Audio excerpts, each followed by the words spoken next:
우리 옆에 있는 제들 앞뒤로 바라보며 사랑하고 축복합니다. 함께 고백하도록 하겠습니다.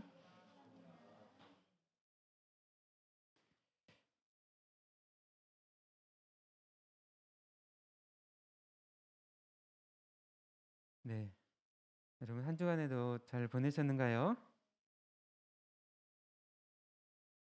네, 목소리가 작으니까 뭐 힘들게 보는 것 같아요. 네, 네, 11월 달에 이제 시작이 됐습니다. 정말 주님께 주시는 은혜와 힘으로 또 이번 한 달 동안에도 승리하시기를 바랍니다. 오늘 말씀은 이제 세례 요한의 증언에 대한 말씀입니다. 지난주까지 요한복음을 이제 요약해주는 그 서론에 대한 말씀을 이렇게 전했습니다. 이제 19절부터는 이제 예수님의 본격적인 공생의 사역이 시작이 됩니다. 예수님은 이 공생의 사역을 요단강에서 세례를 받으심으로 공생의 사역을 시작을 하셨습니다. 예수님께서 이제 세례를 받으시는데 그 가운데 이제 그 준 사람이 세례 요한이죠. 그리고 이 세례 요한은 증언을 하였습니다. 예수님께서 메시아이시고 하나님의 아들이심을 그가 증언을 하였습니다. 세례 요한이 이 광야에서 그곳에서 외쳤죠. 그래서 수많은 사람들이 이 세례 요한에게 몰려들었습니다. 우리 함께 19절 말씀 함께 읽어볼까요? 네, 시작. 유대인들이 예루살렘에서 제사장들과 레위인들을 요한에게 보내어 내가 누구냐 물을 때 요한의 증언이 이러하니라. 예루살렘에서 이 제사장들과 이 레위인들이 세례 요한에게 온 것이죠. 이제 그들이 온 것은 이 세례 요한을 조사하고 견제하기 위해서 왔습니다. 이 세례 요한은 유대의 그런 종교 지도자들 밑에서 배우지 않고 그가 이제 광야에서 이렇게 말씀을 이렇게 전한 것이죠. 그러니까 유대교 가운데 굉장히 이렇게 그 종교의 시스템 가운데 되어 있고 또 그 아래에서 공부를 하고 또 그런 사람 그 가운데 이제 인정을 받는데 세례 요한이 그거에서 공부하지도 않고 광야에서 이렇게 말씀을 외치니까 이제 이 종교 지도자들이 또 견제를 하고 조사하기 위해서 또 이곳에 온 것이죠. 근데 세례 요한이 이 광야에서 외쳤는데 그곳에 수많은 사람들이 이렇게 몰려온 것이죠. 여러분 이해가 된가요? 광야, 사막, 그 유대 광야를 가보시면은 정말 그 풀도 없고 나무도 없고 그래요. 정말 하늘의 그 떼약빛, 정말 그런 곳에서 지금 하나님의 말씀을 외친 것이죠. 그런데 수많은 사람들이 그곳에 몰려들었어요. 여러분 그것은 무엇을 의미할까요? 오늘 이렇게 교회가 아니고 광야에서 복음을 외치는데 그곳으로 사람이 몰려든다는 것은 그 뭘 의미할까요? 말씀의 능력, 예, 예. 그 영적인 그 갈급함, 목마름 가운데 있었다는 거죠. 이 유대에 정말 이 성전 그때 당시에 정말 헤롯 성전이라고 하는데요, 엄청난 그 성전이었어요.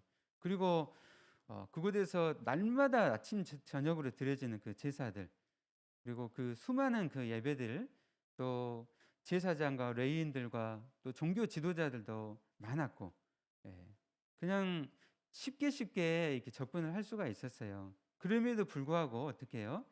전혀 영적인 목마름을 채워주지를 못한 것이죠. 오히려 어깨에 무거운 짐과 또 그 부담들만 가중되고 있었던 거예요.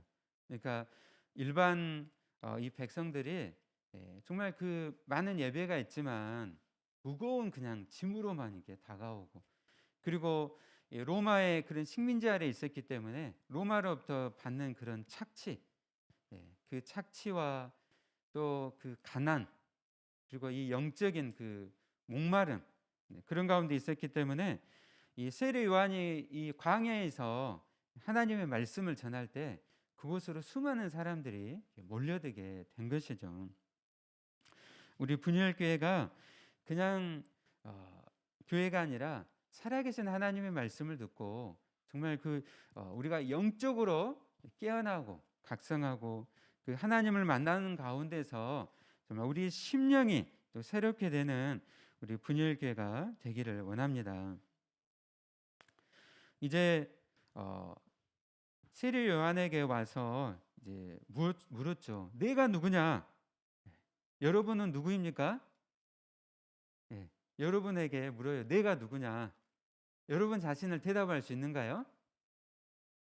네, 저는 하나님의 자녀입니다. 여러분 어디에 가든지, 직장이든 어디에 가든지 물어보면 당당하게 여러분은 그리스도인이라고, 하나님의 자녀라고 여러분 대답할 수 있습니까? 아멘. 아멘. 네. 세례 요한은 에, 에, 이제 내가 누구냐라는 그런 질문에 대답을 했어요. 나는 그리스도가 아니다. 단답형으로 대답한 거죠. 나는 그리스도가 아니다. 그러니까 많은 사람들이 지금 요한의 그러한 말씀과 행동을 통해서 그를 그리스도로, 메시아로 지금 생각을 한 것이죠. 예, 여러분 이때 당시 엄청났어요. 정말 이 한 나라 안에 정말 수많은 사람들이 이 광야로, 유대 광야로 세례 요한을 보기 위해서 몰려든 거예요. 네. 어, 그런데 그런 많은 그 인기를 얻을 수 있는, 또 정말 그런 상황에서 나는 그리스도가 아니라고 이렇게 고백을 한 것이죠. 오랜 시간 동안 유대인들은 그리스도 메시아를 기다려 왔습니다. 여러분 유대 역사를 보면은 이 시대 한 160년 전에 이 하스몬 왕자를 통해서 헬라로부터 독립을 쟁취해요. 그러니까 계속 이스라엘이 망하고 나서 600년 동안 이 이스라엘 땅은 제국들이 계속 와서 침탈하고 지배를 했어요. 여러분 아시는 뭐 바벨론, 또 페르시아, 또 헬라, 또 로마, 이런 제국들이 와서 계속적으로 죽이고 이 침략하고 이런 상황 가운데 있었던 거죠. 근데 그런 가운데 160년 전에 하스몬 왕조를 통해서 독립을 쟁취를 했다가, 잠깐 쟁취를 했다가 다시 또 기원전 60년경에 로마에 또 정복을 당했습니다. 그러니까 굉장히 이 하스몬 왕조를 통해서 메시아를 기대를 했어요. 그런데 다시 로마로 뺏기자 굉장히 좌절감 가운데 있었던 거죠. 또 그들이 기대했던 또 바리새인들과 사두개인들에게도 아무런 그런 소망이 없는 거죠. 네. 그런 가운데 이 세례 요한이 외치기 시작했습니다. 회개하라. 회개에 합당한 열매를 맺으라. 이미 도끼가 나무 뿌리에 놓였으니 좋은 열매를 맺지 아니하는 나무마다 찍혀 불에 던져지니라. 이렇게 지금 심판의 메시지를 그가 외치는 것이죠. 회개하라고 하니까 이 말씀을 듣고 수많은 사람들이 찾아와서 세례 요한에게 세례를 받았습니다. 그래서 이렇게 와서 종교 지도자들이 물었는데 세례 요한은 나는 그리스도가 아니라고 단호하게 대답을 했습니다. 이렇게 세례 요한의 단호하고 동요하지 않는 이런 모습을 보면서 우리가 도전을 받기를 원합니다. 우리는 늘 누가 우리를 칭찬하면 우쭐해지잖아요. 그렇죠? 우리가 이 세례 요한을 보면서 우리가 정말 우리가 겸손하고 그 가운데 우리가 나아가기를 원합니다. 그리고 이 종교 지도자들은 그러면 네가 이제 엘리야냐 엘리야라고 이렇게 물어봅니다. 여러분 왜 엘리야라고 물어봤을까요? 네. 이 엘리야가 어디서 이렇게 죽지 않고 불병거를 타고 승천을 했냐면요. 요단강에서 승천을 했어요. 예. 그리고 구약의 마지막 그 말라기 말씀, 사장 말씀에서 다시 엘리야가 와서 이 메시아기를 준비할 거라고 말씀을 약속을 하고 있거든요.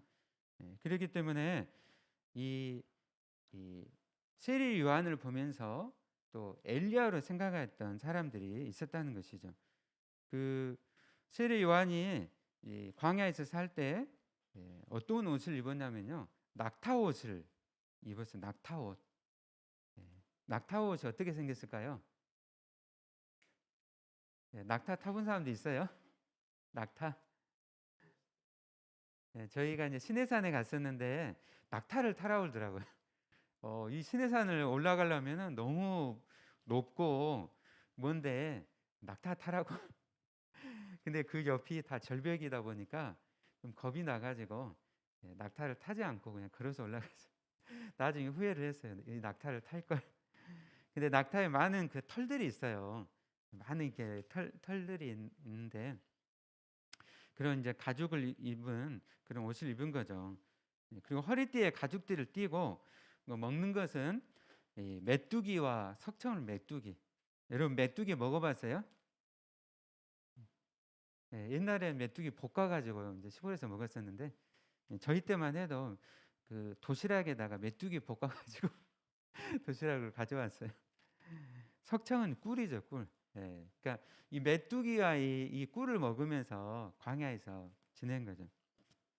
그러니까 이 모습은 이 선지자의 모습, 선지자의 모습. 특별히 그 엘리야 선지자를 이제 생각하기에 충분했습니다. 그래서 이제 종교 지도자들이 물어본 것이죠. 네가 엘리야냐? 예, 엘리야냐? 예. 한편으로는 사실 맞아요. 엘리야로서 왔어요. 예. 주님의 길을 예수님의 길을 예비하기 위해서 사실은 왔거든요. 구약의 말라기 말씀을 성취했어요. 그럼에도 불구하고 세례 요한은 자기가 엘리야가 아니라고 단호하게 대답을 합니다. 그러니까 엘리야의 심령과 능력으로 그리스도 앞에서 나는 준비하는 자입니다라고 그렇게 자기가 지금 이야기를 하는 것이죠. 철저하게 지금 겸손함으로 나가고 있어요. 분명히 그러한 이 구약에 약속한 그런 엘리야로 왔지만은 자기는 진짜 엘리야가 아니라 엘리야의 그런 심령과 능력으로 왔다는 것이죠. 그래서 이제 이 종교 지도자들은 다시 물어요. 내가 그러면 그 선지자냐? 그 선지자냐? 여러분 그 선지자가 누구일까요? 예. 이 그 선지자는 신명기 18장 15절 18절에서 나와요. 이 선지자가 올 거를 약속을 하고 있거든요. 근데 이 선지자는 주 예수 그리스도의 인격 안에서 성취가 되었습니다. 그래서 세례 요한은 내가 그 선지자라는 묻는 그 질문 앞에서 선지자가 아니라고 대답을 했습니다. 그래서 이제 이 집요한 이 종교 지도자들이 그 질문을 하죠. 22절에서 너는 누구냐? 예. 너는 내게 대해 무엇이라 하느냐? 이제 메시아도 아니고 엘리야도 아니고 그 선지자도 아니면 도대체 너는 누구냐? 이 광야에서 왜 이 나라를 이렇게 떠들썩하게 하고 네가 뭔데 세례를 주느냐? 종말의 때에 세례를 주는데 어떻게 네가 세례를 줄 수 있냐라고 지금 공격을 하면서 지금 묻고 있는 것이죠. 여기에 대해서 이제 세례 요한이 대답을 했습니다. 우리 함께 22절 말씀 함께 읽어볼까요? 네, 시작. 또 말해 우리를 보낸 이에게 대답하게 하라. 너는 내게 대하여 무엇이라느냐? 23절 읽겠습니다. 이르되 나는 선지자 이사야 말과 같이 주의 길을 곧게 하라고 광야에서 외치는 자의 소리로라 하니라. 아멘. 네. 세례 요한이 어떻게 대답했습니까? 주의 길을 곧게 하라고 광야에서 외치는 자의 소리로라. 자기 자신이 뭐라고요? 소리라는 거예요. 소리. 소리. 예. 우리가 지난번 말씀에서 예수님은 말씀이라고 했잖아요. 예수님은 말씀인데 어떻게 해요? 소리는 뭔가요? 소리의 역할이 뭐죠? 소리가 본질인가요? 예. 말씀이 있는데 소리는 어떤 기능을 하는 거죠? 전달되는 거잖아요. 단지 전달되는 그냥 그 기능의 역할만을 그냥 하는 것이죠. 세례 요한이 자신은 그냥 소리라는 거예요. 소리. 소리. 예. 이 말씀을 보면서 너무 그냥 감동이 되더라고요. 이사야 말과 같이 주의 길을 곧게 하라고 광야에서 외치는 자의 소리입니다. 여러분 자신이 이렇게 대답할 수 있는가요? 나는 광야에서 외치는 자의 소리입니다. 네.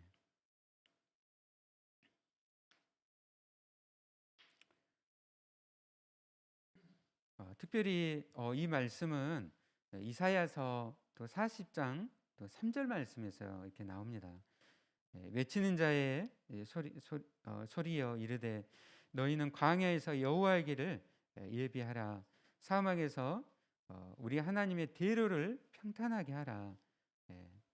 세례 요한은 이 말씀을 이렇게 생각하면서 철저하게 나는 광야에 외치는 자의 소리라고 말씀을 하였습니다. 그는 주의 길을 곧게 하고 그 가운데 이 예수 그리스도를 그가 전하기를 원했습니다. 저와 여러분이 정말 이 세례 요한처럼 정말 이 외치는 자의 그런 소리가 되기를 원합니다.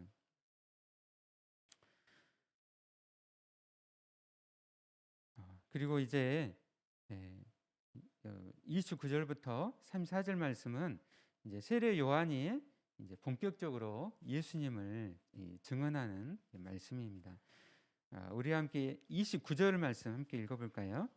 시작. 이튿날 요한이 예수께서 자기에게 나오심을 보고 이르되 보라 세상 죄를 지고 가는 하나님의 어린 양이로다. 아멘. 이제 세례 요한은 본격적으로 예수님에 대해서 증언을 해요. 특별히 이 요한복음에서 이 시간에 대해서 굉장히 많이 나오거든요. 이튿날. 그러니까 지금 이 첫째 날 세례 요한에게 찾아온 그 종교 지도자들에게 세례 요한은 자기 자신을 밝혔어요. 나는 광야에 외치는 자의 그런 소리라고. 그리고 내 뒤에 오신 이를 바라보라고 이야기를 했어요. 그리고 그 다음 날 이제 이튿날이 이렇게 됐어요. 여러분 그 요한복음 1장 말씀을 보면요. 이튿날 쭉 나와요. 그러니까 이 예수님의 공생의 사역 시작하시고 딱 처음 그 일주일간을 지금 기록을 하는 거죠. 근데 이제 이튿날이 지금 된 거죠. 이튿날 이제 세례 요한이 요단강에서 물세례를 주고 있는데 그곳에 이제 예수님께서 오신 것이죠. 근데 예수님께서 오신 걸 보고 보라 세상 죄를 지고 가는 하나님의 어린 양이라고 이렇게 말씀을 하고 있습니다. 세례 요한은 이 증언을 통해서 예수 그리스도가 누구이신지를 그가 증언을 하고 있습니다. 너무나도 중요한 말씀이죠. 성령께서 세례 요한의 영적인 이 눈을 열리게 하셔서 예수님을 보고 이렇게 말씀하게 하였습니다. 예수님은 혁명가나 또 사역 개혁가도 아니었습니다. 예수님은 선지자나 가리키는 그런 또 랍비가 또 아니셨습니다. 예수님은 모든 세상의 모든 죄를 지고 가는 하나님의 어린 양이십니다. 여러분 믿습니까? 네, 아멘. 이 지고 가다는 것은 의미는 제거를 한다는 것이죠.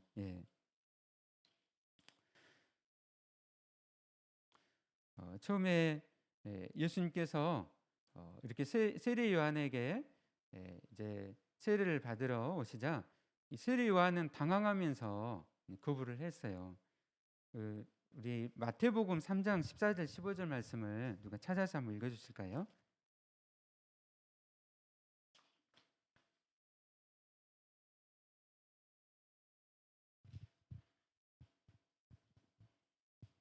이제 읽으신 분이 이렇게 찾으신 분이 읽어주시면 좋겠습니다.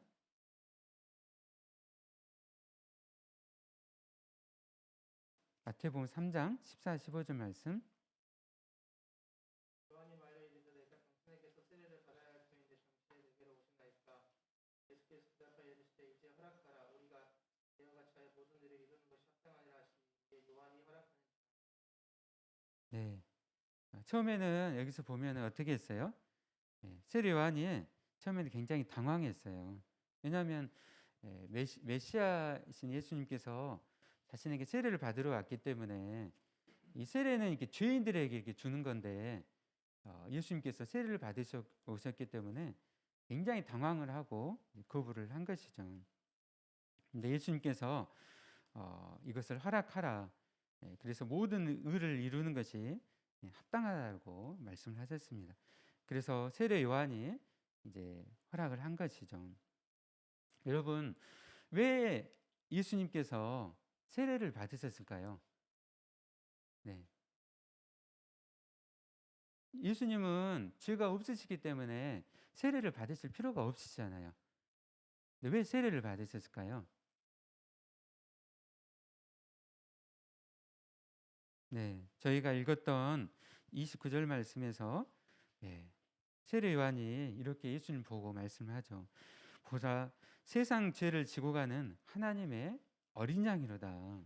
네, 예수님은 죄가 없으시지만은 우리의 모든 죄를 다 짊어지시기 위해서 오셨습니다. 그래서 이 죄인의 자리에 서신 것이죠. 죄가 없으시지만은 우리의 죄를 짊어지시기 위해서 죄인의 자리에 서신 것이죠. 그래서 이 죄인의 자리에서 우리의 모든 죄를 다 지시고 십자가에서 어린 양이 되심으로 우리의 모든 죄를 다 대속을 하셨습니다.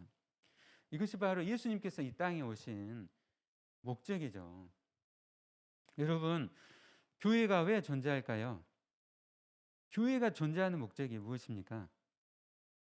사회를 개혁하려고, 좀 더 잘 살기 위해서, 성도들을 행복하게 살기 위해서 교회가 존재할까요? 교회가 존재하는 목적은 바로 29절 말씀입니다. 예수님은 이 땅에 우리의 모든 죄를 다 짊어지시기 위해서 세례를 받으실 필요가 없는데 죄인의 자리에 서셔서 어린 양이 되신 것이죠. 그래서 교회는 이 세상을 죄인들을 구원에 이르게 하는, 예수 그리스도를 전함을 통해서 구원에 이르게 하는 것이 교회가 존재하는 목적입니다. 그래서 함께 구원 얻은 자들이 하나님께 예배하고 하나님께 영광을 돌려드리는 것이죠. 여러분은 예수님께서 여러분 죄를 다 지고 가신 하나님의 어린 양이심을 여러분 믿습니까? 아멘. 아멘.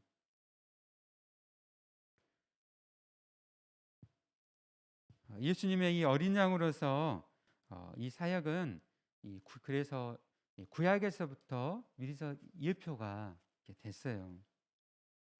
창세기 21장에서 이제 아브라함이 이삭을 드리려 할 때 하나님께서 미리서 양을 준비를 하셨죠. 또 출애굽기를 보면 이스라엘이 애굽에서 출애굽을 할 때 어떻게 했어요? 밤에 양을 잡아가지고 그 피를 문설주에 발랐잖아요. 그래서 그 피를 바른 그 가정들은 다 살았죠. 그 장자들 다 살았잖아요. 이걸 통해서 미리서 이제 보여주신 것이죠. 그리고 이사야서 53장 7절에서 이렇게 말씀합니다. 그가 곤욕을 당하여 괴로울 때도 그의 입을 열지 아니하였으며 마치 도수장으로 끌려가는 어린 양과 털 깎는 자 앞에서 잠잠한 양같이 그의 입을 열지 아니하였도다. 이렇게 미리서 구약에서 보여 주었습니다. 우리의 모든 죄를 지고 가신 하나님의 어린 양이신 예수 그리스도를 바라보기를 원합니다. 그리고 우리 함께 32절 말씀 함께 읽어볼까요? 네, 시작. 요한이 또 증언하여 이르되 내가 보매 성령이 비둘기같이 하늘로부터 내려와서 그의 위에 머물렀더라. 예. 이제 세례요한이 세례를 줄 때 하늘에서 성령이 비둘기같이 예수님 위에 머물렀습니다. 네, 성령님은 예수님을 돕고 또 예수님 안에 거하고 또 예수님께 도움이 되고 예수님의 힘을 돋우셨습니다. 여러분 이렇게 복음서를 읽어보십시오. 예수님은 하나님의 아들이시잖아요. 모든 능력을 다 갖고 계세요.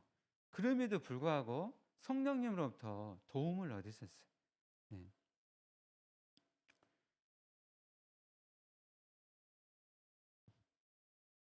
네, 그리고 이제 예수님은 성령으로 이제 세례를 베푸셨습니다. 우리는 다 예수님을 믿음으로 성령체를 다 받은 자들입니다. 네, 아멘. 이제 예수님께서 세례를 받으실 때 성령님께서 임하시고 이 공생의 사역 동안에 함께 하셨습니다. 우리 함께 이어서 34절 말씀 함께 읽어볼까요? 네, 시작. 내가 보고 그가 하나님의 아들이심을 증언하였느니라 하니라. 네, 세례 요한은 이제 예수님을 보고 하나님의 아들이시라고 증언을 하고 있습니다. 왜 여기서 하나님의 아들이시라고 이렇게 증언을 하고 있을까요? 네, 여러분 이제 성경을 읽을 때 복음서는 뭐뭐가 있죠? 복음서는 마태, 마가, 누가, 요한복음이 있잖아요. 성경 읽을 때 이 네 본문을 이 본문에서 왜 이렇게 말씀하셨을까? 다른 본문에서 한번 찾아보는 거예요. 그러면 이해할 수가 있습니다. 그 마태복음 3장 17절을 이렇게 말씀을 합니다. 지금 예수님께서 이 요단강에서 세례 요한으로부터 세례를 받고 그 이제 물에서 나오셨어요. 그러자 하늘로부터 소리가 들렸습니다. 이는 내 사랑하는 아들이요 내 기뻐하는 자라. 누가 말씀하신 건가요? 네, 성부 하나님께서 말씀하시는 거죠. 이는 내 사랑하는 아들이요 내 기뻐하는 자다. 네. 정말 성부 하나님께서 예수 그리스도를 보시면서 내 사랑하는 아들이요 내 기뻐하는 자라고 이렇게 말씀을 하십니다. 너는 내 아들이다. 예수님께서 하나님의 아들이심을 확인하고 예수님을 공식적으로 이제 메시아 사역의 왕으로서 취임을 이렇게 시켜주신 것이죠. 그러므로 이제 예수 그리스도가 메시아로서 공적으로 이제 사역을 시작을 이제 하시게 되었습니다. 예수님은 하나님의 사랑하는 아들이라는 이 음성을 늘 기억하시면서 이 십자가로 나아가셨습니다. 우리의 모든 죄를 짊어지시고 고통과 하나님의 진노를 또 받으시면서 바로 이 요단강에서 넌 내 사랑하는 아들이라 이 음성을 늘 생각하시면서 십자가를 지신 것이죠. 이 하나님이 사랑의 음성, 너는 내 사랑하는 아들이라. 얼마나 그 십자가에서 예수님의 그 고통이 컸어요. 모든 우리의 죄를 대신해 짊어지시고 하나님께 진노를 다 받으셨잖아요. 그러나 이 사랑의 음성, 너는 내 사랑하는 아들이라. 이 말씀을 기억하면서 꿋꿋하게 마지막까지 다 순종하시고 우리 모든 죄를 다 짊어지셨습니다. 오늘 예수 그리스도를 믿음으로 하나님의 자녀된 우리에게도 하나님께서 말씀하십니다. 내가 내 아들 주 예수 그리스도를 구주와 주로 믿었기 때문에 너 또한 내 아들이다. 내가 너를 사랑한다. 사랑하는 여러분에게 오늘 예배드린 가운데 하나님께서 말씀하세요. 모든 자들에게 너는 내 사랑하는 아들이다. 아멘. 아멘. 이 주님의 이 사랑을, 주님의 음성을 우리가 생각할 때, 이번 한 주간 동안 세상으로 나아갈 때 우리가 정말 담대하고 또 모든 그런 고난 가운데 우리가 승리할 줄로 믿습니다. 우리가 주님의 사명을 감당하면서 또 힘들 때가 참 많아요. 그렇게 많을 때마다 또 이해할 수 없는 그런 일들이 많이 생길 때마다 이 주님의 음성을 늘 여러분 기억하십시오. 너는 내 사랑하는 아들이다.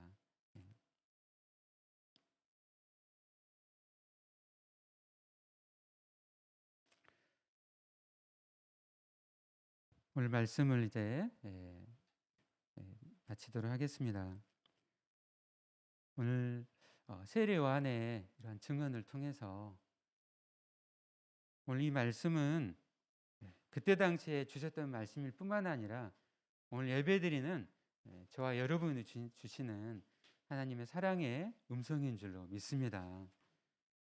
세례 요한이 자신은 광야에서 외치는 자의 소리라고 했는데 우리가 정말 이 세례 요한처럼 그렇게 주님을 증거하는 우리의 삶이 되기를 원합니다. 그리고 이번 한 주간 우리가 살아갈 때 또 많은 어려움이 있을지라도 이 주님의 사랑의 이 음성을 우리가 귀하기 원합니다. 너는 내 사랑하는 아들이다. 너는 내 사랑하는 딸이다. 주님의 음성을 듣고 또 정말 주의 사역을 감당하시는 저와 여러분이 되시기를 예수님의 이름으로 축원합니다. 아멘. 우리 함께 말씀을 우리 생각하면서 우리 예수 우리 왕이여 함께 찬양하겠습니다.